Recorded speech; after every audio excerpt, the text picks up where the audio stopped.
Welcome to Not Milk Never Milk. Subscribe if you're lactose intolerant. In this video, I will explain how to jump-start your Toyota Yaris Cross Hybrid. First, ensure both vehicles are completely turned off. Locate the 12-volt battery in your Yaris Cross Hybrid, which is often in the engine bay or trunk. Always wear safety glasses and gloves to protect yourself from potential hazards. This process is straightforward if you follow these steps carefully. Now, let's connect the jumper cables correctly. First, attach one end of the red positive cable to the positive terminal of your Yaris Cross Hybrid's dead 12-volt battery.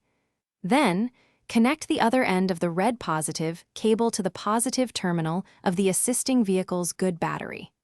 Next, connect one end of the black negative cable to the good battery's negative terminal. For the final connection, attach the remaining black negative cable to an unpainted metal surface on your Yaris Cross Hybrid, away from the battery. This provides a good ground.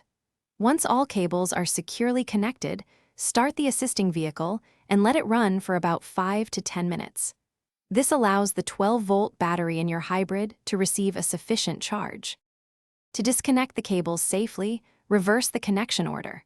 First, remove the black negative cable from the grounded metal surface on your Yaris Cross Hybrid. Then, disconnect the black negative cable from the assisting vehicle. Next, remove the red positive cable from the assisting vehicle, and finally, from your hybrid. Drive your Yaris Cross Hybrid for at least 20 minutes to ensure the 12-volt battery recharges completely. Thanks for watching. If this was helpful, leave a like and consider subscribing. See you next time.